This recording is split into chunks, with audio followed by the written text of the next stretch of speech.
Captain Starlight here, and I am super excited because today we're reading Pixar's Toy Story 4. At the Davis house, 8-year-old Andy burst through his bedroom door with an armload of toys.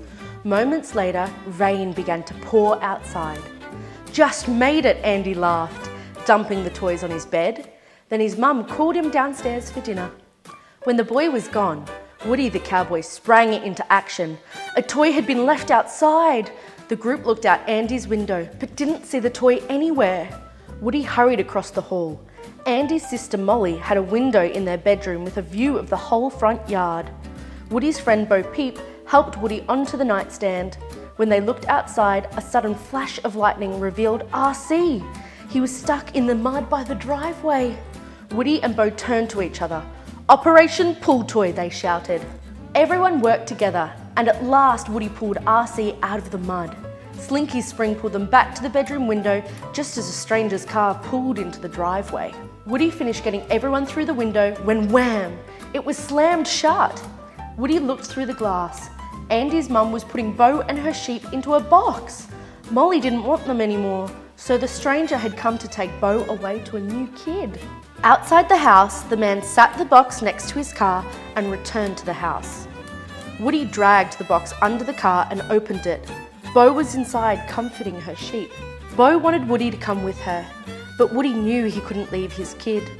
Woody watched as the man loaded the box into his car and drove away. Years later, Andy outgrew his toys and gave them to an imaginative little girl named Bonnie. She loved playing with Woody and the rest of Andy's toys, but Bonnie also had toys of her own, and as time went on, Woody found himself being played with less and less. He spent most of his time sharing a dark closet with Bonnie's baby toys. Then one day, Woody heard Bonnie's dad tell her that she'd be going to kindergarten orientation. Bonnie was nervous and didn't want to go. Woody was worried about her, so he jumped into Bonnie's backpack to keep an eye on her. He had to be sure his kid would be okay. The students were making pencil holders. Bonnie was getting ready to start when a kid took her art supplies and accidentally threw them in the bin. Bonnie's eyes filled with tears. Woody climbed out of the backpack, snuck over to the bin and took out as many items as he could carry. He took everything to Bonnie's table. Bonnie felt much better when she saw the supplies. She picked up a spork and glued a pair of eyes onto it. Bonnie added arms, legs, and even wrote her name on her project stick feet. She decided to name him Forky. The little girl smiled. Woody was relieved to see her happy. At the end of the day, Bonnie put Forky into her backpack, right next to Woody. Suddenly, Forky came to life. Later, back home in Bonnie's room, Woody told the toys that Bonnie had made a new friend at orientation. "Everyone," said Woody, "I want you to meet Forky." The toys were shocked. Nobody had ever seen a toy made from a plastic utensil before. Woody explained that Forky was important to Bonnie. "We all have to make sure nothing happens to him." Woody soon discovered that it wasn't easy to take care of Forky. The spork would constantly run to the bin because it's where he felt safest. The next morning, Woody awoke in a panic when he realised Forky was missing. He peered over the bed and found the spork fast asleep in the bin.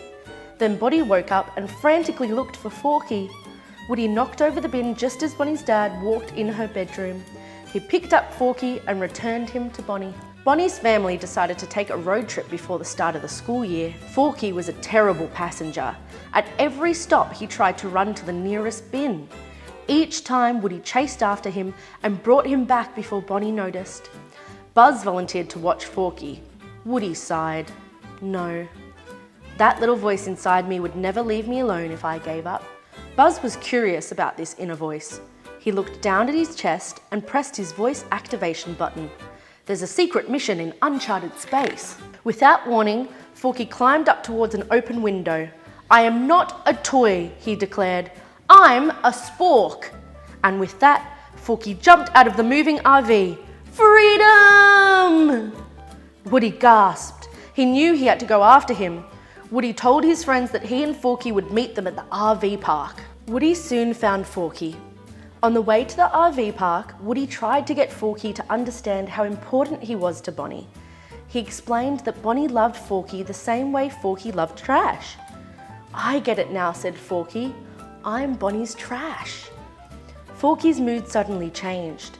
"She must be feeling awful without me," he said, breaking into a run. "We've got to get going. She needs me." The two toys reached the town of Grand Basin. There was a carnival nearby that would open in a few hours. As they approached the RV park, Woody saw something in the window of an antique shop. The cowboy gasped. It was Bo Peep's lamp. Woody had to see if Bo was in the store. Woody and Forky called out for Bo, but they saw no sign of her. As they turned to leave, they were spotted by a doll named Gabby Gabby and a ventriloquist dummy named Benson. Gabby Gabby noticed the pull string in Woody's back. She asked if he was lost. "No, but we're looking for a lost toy," Woody replied. "Name's Bo Peep?" "Yes, I know Bo," said Gabby Gabby. "We'll take you to her." Gabby Gabby began to ask Woody about his voice box. She explained that her voice box was broken. She needed a new one so she could be complete, and Woody's voice box would be a perfect fit. Woody felt nervous. He turned to Forky. "We gotta go." "You can't leave," Gabby Gabby said. "You have what I need." Suddenly, dummies surrounded the carriage. Woody grabbed Forky and sprinted down the aisle, but the dummies wrenched Forky from Woody's grasp. Without any other options, Woody pulled his string and dropped onto the floor near Harmony, the shop owner's granddaughter. Harmony picked up the cowboy. The dummies held Forky as they watched Harmony carry Woody out of the shop. Back in the RV, the toys had placed a spoon in Bonnie's hand as she slept. They hoped she wouldn't notice, but she knew something was wrong. "Mum, Dad, I can't find Forky," cried Bonnie. "He's missing." The toys had never seen their kid so upset. "What do we do, Buzz?" asked Trixie. Buzz had no idea, so he pushed his voice activation button. "It's a secret mission in uncharted space. Let's go!" "I think I have to go," Buzz told his friends. Then he jumped out the window. Meanwhile, Harmony pushed Woody in a swing on the playground. Woody could see the top of a Ferris wheel. He knew the carnival was near the antique shop. Once Harmony was distracted, Woody made a run for it. As Woody snuck away, he saw Toy Sheep running past him. Woody needed to investigate, so he moved closer. It was Bo Peep! They were thrilled to see each other. Bo's sheep, Billy, Goat and Gruff, tackled Woody. "I missed you too," laughed Woody. Bo told Woody she'd been a lost toy for 7 years. She loved being free. One of her closest friends was a tiny police officer named Giggle McDimples. Woody asked Bo and Giggle for help rescuing Forky, but they refused to return to the antique shop. Woody reminded Bo about her former kid Molly. The memory made Bo smile, and she reluctantly agreed to help Woody. Back at the antique shop, Gabby Gabby sat with Forky in her glass cabinet. Forky wondered when Woody would return. Then Gabby Gabby noticed Harmony entering the store. Gabby Gabby wanted nothing more in the world than to make Harmony her kid. Only one thing stood in her way: her broken voice box. "When my voice box is fixed," she told Forky, "I will finally get my chance." In the meantime, Buzz struggled to free himself from the prize wall at the carnival. The toys hanging above him, named Ducky and Bunny, yelled at the Space Ranger. "If you think you can just show up and take our top prize spot, you're wrong," shouted Bunny. Buzz didn't know what to do, so he checked with his inner voice. It replied, "This planet is toxic. Closing helmet to conserve oxygen." Buzz closed his helmet right on Ducky's foot. The 3 toys fell to the ground in a heap. Ducky and Bunny were furious with Buzz, but Buzz was already on the move. "He's getting away," Ducky shouted as he pulled Bunny's arm. Buzz was lost, but then he looked up and saw Woody jumping to the roof of the antique shop. He climbed up to meet him and was surprised to see Bo. Then Ducky and Bunny appeared. They were still angry with Buzz, but Woody promised they could come to Bonnie's room if they helped rescue Forky. Bo was ready to begin the mission. She leapt down into the store. Back at the RV, Bonnie's family was ready to leave. Woody, Buzz and Forky would be left behind. Jessie had an idea. She jumped out the window and made her way to the front of the RV. Then there was a loud noise. Pop! Jessie climbed back into the RV and pulled out a nail to show the toys. "We're not going anywhere, if you get my point." Jessie had popped the tyre. Bo led the toys between the shelves and pointed to Gabby Gabby's glass cabinet. "That's more than likely where your Forky is being kept," said Bo. To get there, they'd have to cross a wide aisle, remain hidden from Gabby Gabby's dummies, and avoid the store's vicious cat named Dragon. It seemed impossible, but Bo had a plan. Suddenly, the door of the shop flew open. It was Bonnie! Woody gasped. "We gotta get Forky now!" He ran across the aisle, but a dummy grabbed him. To protect their friend, Bo's sheep bit onto the dummy's trousers. The dummy ran off with the sheep still attached to him. Now Gabby Gabby had Forky and Bo's sheep. Bo took Woody to a secret hangout inside an old pinball machine. She found Duke Kaboom, Canada's greatest stuntman. Bo told him that they needed his help rescuing her sheep and Forky. He had to jump across the aisle on his motorcycle. "No!" exclaimed Duke. "Nuh-uh, negative, rejected." He hadn't attempted a jump in years and wanted no part in Bo's plan. Woody told Duke that he needed to rescue Forky for his kid, but this was the wrong thing to say. When Duke couldn't jump like the toy in the TV commercial, his kid had thrown him away. Duke began to wail at the memory. "Forget your commercial," Bo said. "Be the Duke you are right now, the one who jumps and crashes. Now, can you do the jump?" Duke felt his confidence return. "Yes, I Canada," he exclaimed. Then Giggle and the rest of the toys arrived with the cabinet key. They knew it was time to put their plan into action. After Giggle arrived with the key, the whole group moved across from Gabby Gabby's cabinet to prepare for the mission. Woody told Bo that he was impressed by her skills. "You've handled this lost toy life better than I ever could." Bo was touched. Just then, light began to dance around them as it reflected off the lamps and chandeliers.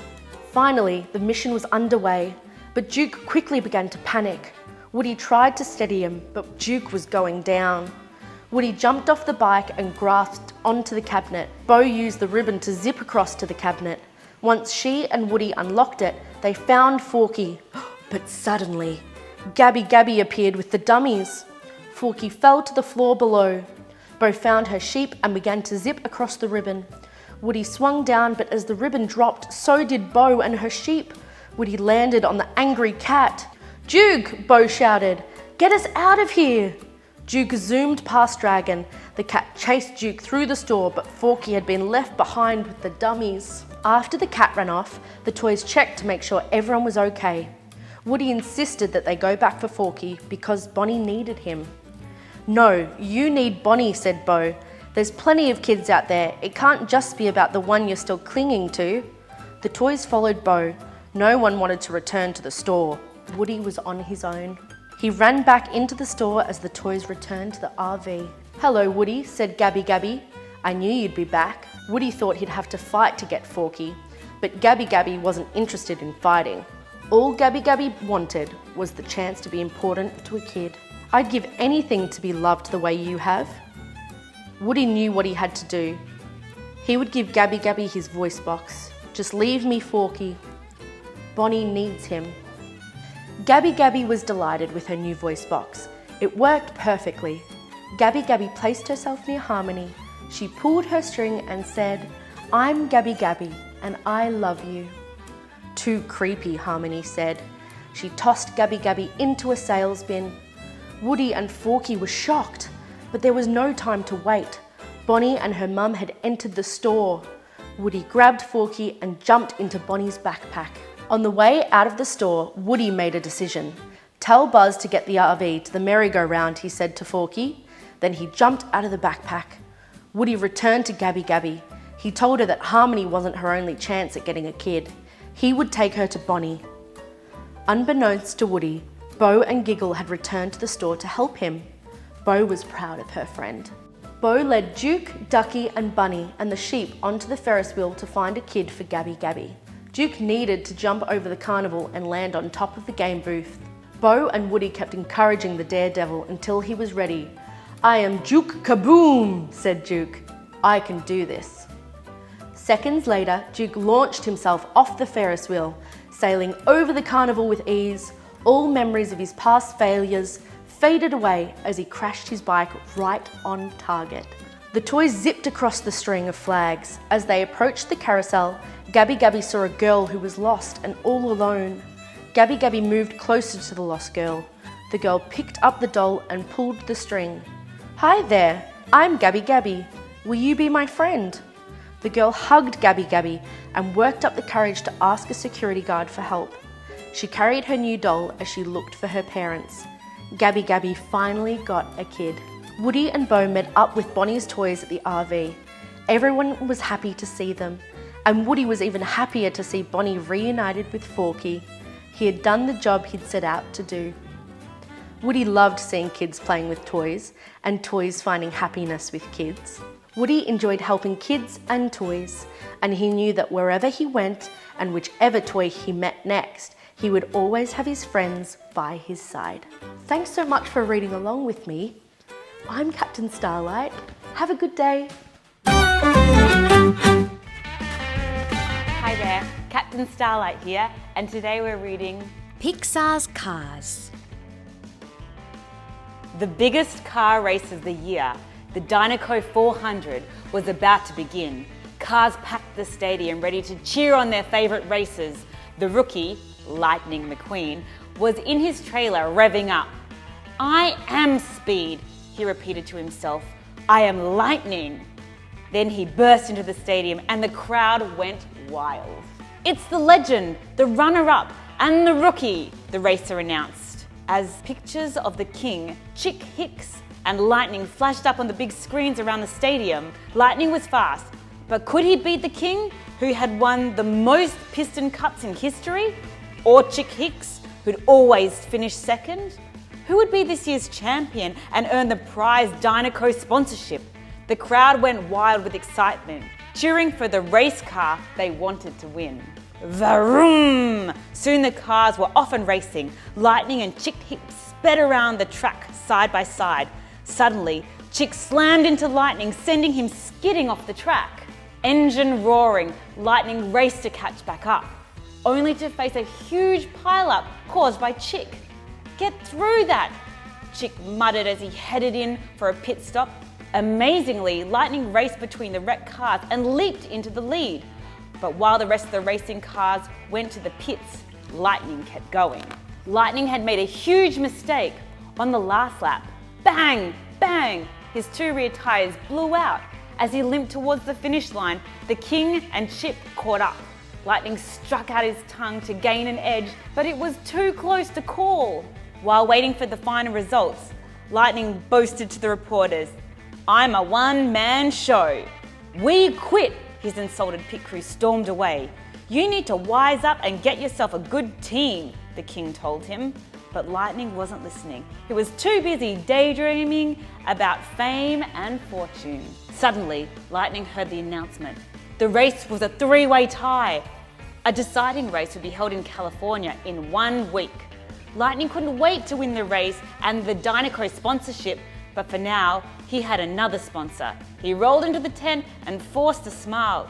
"Use Rusty's and you can always look like me." Many long hours later, Lightning's driver, Mac, needed to get some sleep. "We're driving all night," Lightning insisted, as Mac struggled to stay awake. 4 flashy cars pulled alongside and pushed him back and forth across the road. Startled awake, Mac swerved dangerously. Lightning, asleep in the back, rolled out and awoke to the sight of traffic racing towards him on the interstate. Terrified, Lightning looked for Mac. He thought he saw him going down an exit ramp and quickly followed, but it wasn't Mac. He was lost on the old Highway 66. Suddenly, he heard a loud siren and saw red lights flashing. A sheriff was after him. Lightning raced away fast. Lightning woke to find himself locked up. Last night he roared through a sleepy little town and destroyed the main road. "My name's Mater," a friendly tow truck said. "Where am I?" Lightning asked. "Radiator Springs," Mater replied proudly. Just then, a sheriff arrived. It was time for Lightning to go to court. The courthouse was filled with upset and angry townsfolk. "Make him fix the road," Sally, the town lawyer, told the judge. Sally said that without a road, there would be no travellers or no business for the town. The judge, Doc Hudson, made his ruling. Lightning couldn't leave until he had fixed the road. Lightning pulled Bessie, the road paving machine, down the road as fast as he could. Sticky tar splashed everywhere, and when it dried, the road was uneven and bumpy. When Mater drove down the road, every nut and bolt in his body rattled. "It looks awful," exclaimed Sally. Now it looks like the rest of the town, Lightning replied rudely. Insulted, Doc stared long and hard at Lightning, then he challenged the young hotshot to a race. If you win, you go. If I win, you do the road my way, he said. Lightning agreed. He was sure he could beat the old car. Out at the dirt track, Lightning took a quick lead, leaving Doc in a cloud of dust. But when he made a sharp turn, he lost control and skidded into the cactus patch. You drive like you fix roads, said Doc. Badly. Humiliated, Lightning went back to work. The next morning, the townsfolk woke up to a smooth new road. Even Doc was impressed. But where was Lightning? He was practicing the turn he'd missed when he had raced Doc. Watching Lightning miss the turn again, Doc offered some advice. You've got to turn right to go left. Lightning just laughed. What did Doc know about racing? That night, at the cozy cone where Lightning was staying, Mater showed off his backwards driving. Maybe I'll use that technique in my big race, Lightning said. I'll be the first rookie in history to ever win. I'll get a big new sponsor with a private helicopter. Lightning even promised Mater a helicopter ride. I know I made a good choice, Mater told Lightning. A good choice about what? My best friend, said Mater. Lightning smiled as Mater drove away. When Lightning went to his room in Sally's motel, he discovered that she had overheard the conversation. Did you mean it? That you'll get him a helicopter ride? She asked. Oh, who knows? Lightning said casually. Sally turned to leave. Mater trusts you, she said frowningly. Thanks for letting me stay here, Lightning added quickly. Good night, Sally replied. The next morning, while Lightning was waiting for his daily fuel ration, he wandered into Doc's back garage, and then he saw it. A grimy old piston cup. The plaque read, The Hudson Hornet, Champion 1951. There were piston cups from 1952 and 1953 too. Lightning couldn't believe it. Doc was a racing champion. When Doc found Lightning, he was furious. The sign says, stay out. You're the Hudson Hornet. You still hold the record for the most wins in a single season, Lightning babbled. All I see is a bunch of empty cups, Doc grumbled as he pushed Lightning outside and slammed the garage door. Bursting with excitement, Lightning told everyone in town about Doc, but they all thought he was crazy. Sally arrived and gave Lightning a full tank of fuel. Lightning could have sped out of town, but instead, he happily drove with Sally through the beautiful mountains. The Real Well Motel, Sally said, showing Lightning an empty building. It used to be the most popular stop on Highway 66. Then Sally told him that she was once a big shot lawyer in Los Angeles. On a drive across the country, she'd landed in Radiator Springs. It was the first time she had truly felt like she was home. Sally explained that the big interstate outside town hadn't always existed. Before it, Highway 66 had been the main road. Back then, cars didn't drive on it to make up great time. They drove on it to have a great time. Then the town got bypassed just to save 10 minutes of driving. Sally sighed. One of these days, we'll find a way to get back on the map. Later that afternoon, Lightning spotted Doc wearing racing tyres at the dirt track. Ducking out of sight, the rookie watched Doc race effortlessly around the tricky curve that had given Lightning so much trouble. Wow, you're amazing, exclaimed Lightning. How could a car like you quit at the top of your game? He asked. You think I'd quit? They quit on me, Doc replied bitterly. Lightning listened to Doc as Doc told him about his big crash. When Doc had recovered, he'd been replaced by a rookie like Lightning. The next morning, the new main road stretched from one end of Radiator Springs to the other. Good riddance, muttered Doc, happy that the racing car appeared to have finished the job and left town. But Lightning hadn't left. Instead, he became the best customer of Radiator Springs he had seen in a long time. He got new tyres, some Fillmore organic fuel, supplies at Sarge's, bumper stickers at Lizzie's, and a paint job at Ramon's. What do you think? Lightning asked, surprising Sally with his makeover. It looks like you've helped everybody in town, Sally said gratefully. On Lightning's cue, the shopkeepers turned on their newly fixed neon signs, just as they had done in Radiator Springs' heyday. It was time to cruise. Everyone drove happily and slowly up and down the street. It all seemed close to perfect. Until a wall of headlights approached. "We've found lightning," boomed a voice from a helicopter. Reporters swarmed the town. "I'm sorry I lost you, boss," Max said. And on Max's speakerphone, Lightning's agent, Harv, told him to get to the race fast. Pushing through the crowd, Lightning found Sally, but he didn't know what to say. "I hope you find what you're looking for," Sally told him. Then she turned and disappeared into the crowd. "Sally!" Lightning called after her, but it was too late. As Mac pulled out of town with Lightning, the reporters followed. "It's best for everyone," said Doc. "Best for everyone or best for you?" challenged Sally. "I didn't get to say goodbye," Maida said sadly. Everyone went home and turned off their lights. The hope and happiness that had filled the air that night was gone. Radiator Springs was quiet once more. Doc felt ashamed as he realized how much Lightning had done for their town. Soon, Lightning was at the Los Angeles International Speedway, in the middle of the biggest race of his life. But his heart wasn't in it. Lightning couldn't stop thinking about Sally and the friends he had left behind. The King and Chick were taking the lead. Suddenly, Lightning found himself heading straight for a wall. As he recovered from the near miss, Lightning heard a familiar voice over the radio. It was Doc! All of Lightning's Radiator Springs friend had come to be his crew, and when the fans saw that Doc, the fabulous Hudson Hornet, was the crew chief, they gave a roaring cheer. Doc focused on Lightning. "If you can drive as well as you can fix a road, then you can win this race with your eyes shut," he shouted. Lightning took off with a new determination. When Chick bumped him off the track, he used the turn right to get left trick. He even drove backwards like Maida. But just as he was about to cross the finish line and win, he looked back and saw that Chick had caused the King to crash. As soon as Chick won the race, Lightning sped back to the King. "What are you doing, kid?" Doc asked through the headset. "I think the King should finish his last race," Lightning answered as he pushed the racing car over the finish line. The crowd cheered loudly. Chick had finally won his Piston Cup, but the fans booed him. Lightning joined his friend at the Rusty's tent.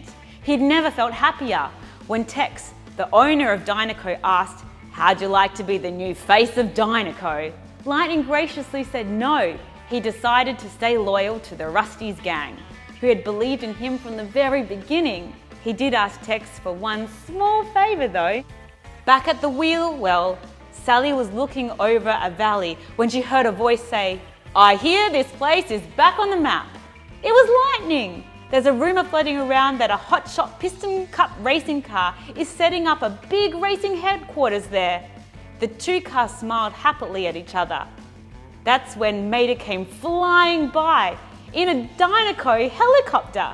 "Well, here's my best friend," Lightning said, laughing. Sally smiled. Lightning was home at last. Thank you so much. I've been Captain Starlight. Bye.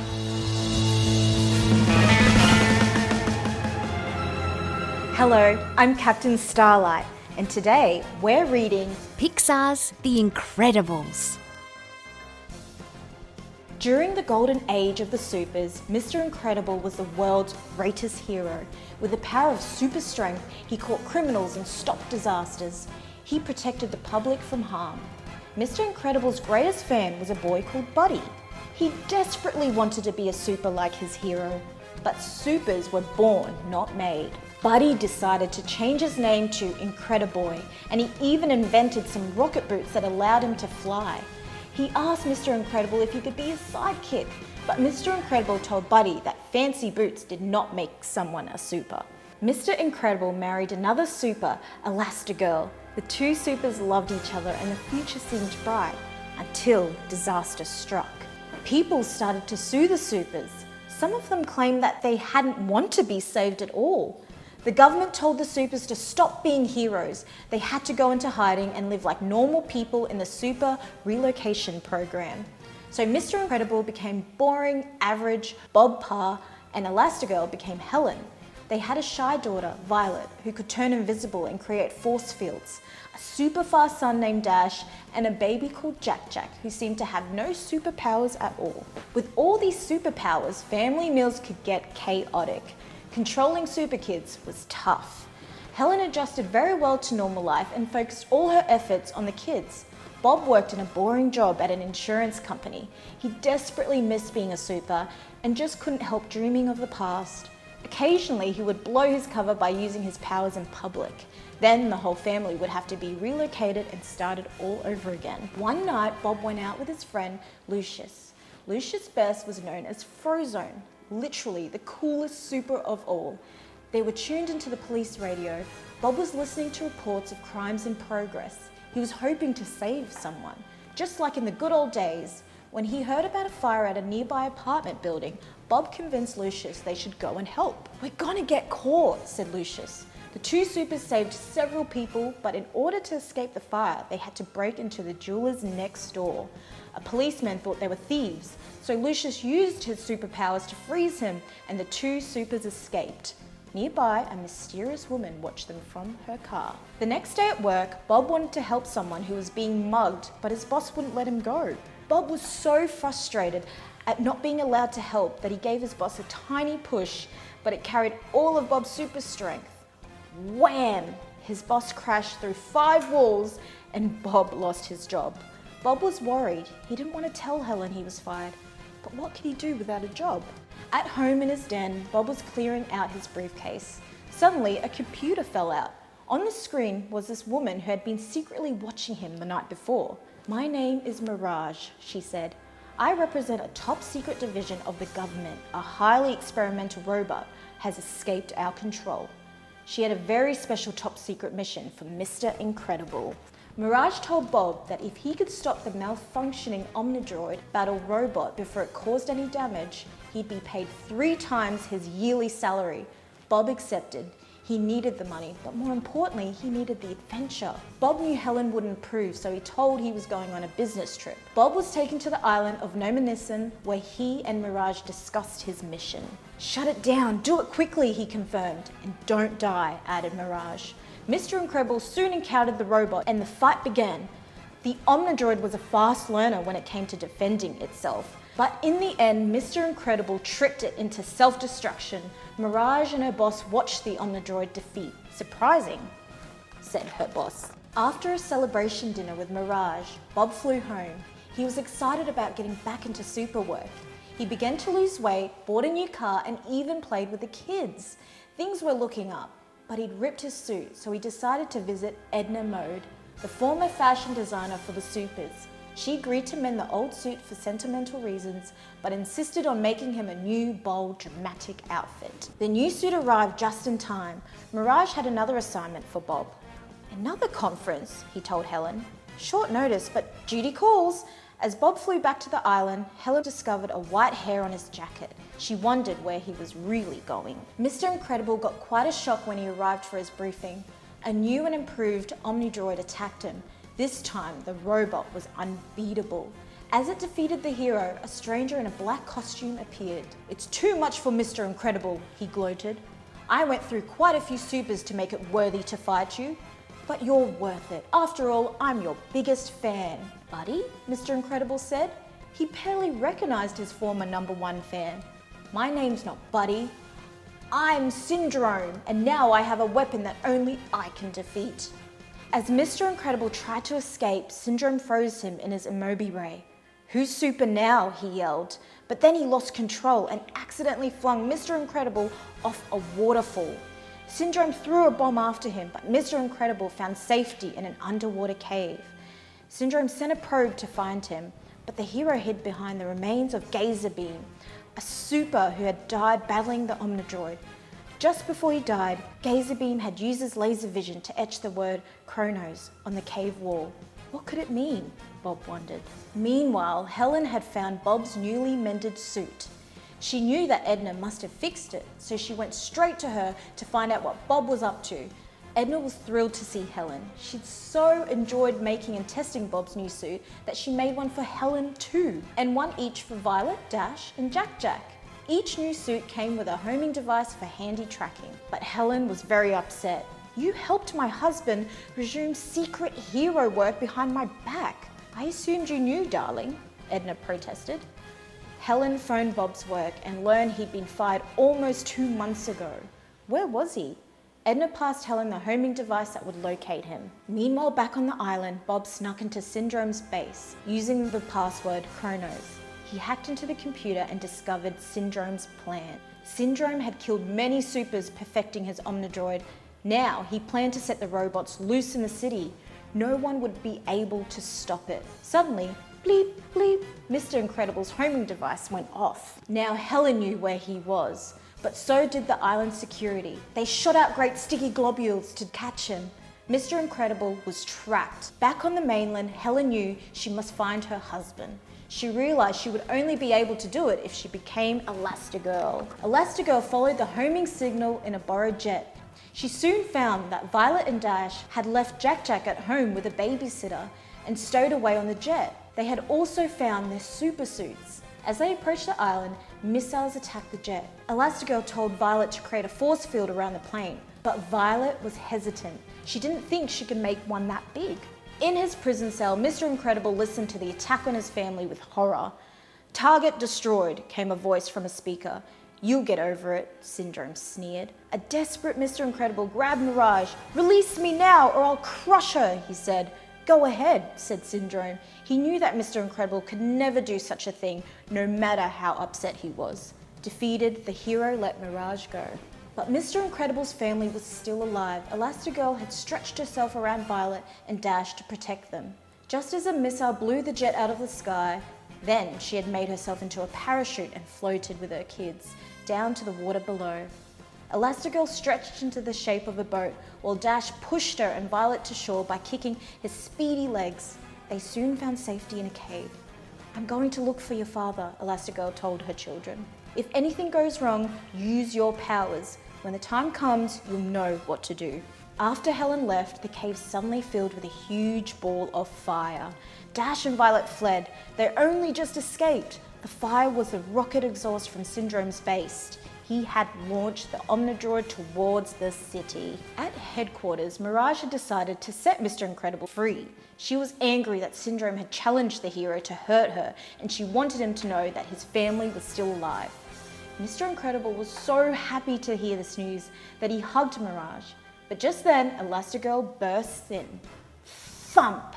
She punched Mirage from across the room. Mr. Incredible tried to explain that Mirage was just trying to help him, but Elastigirl was too angry to believe him. "Where are the kids?" asked Mr. Incredible. "They might have triggered the alert," said Mirage. "Security's been sent into the jungle." Syndrome's guard indeed found Violet and Dash. They chased the two young supers on velocipods.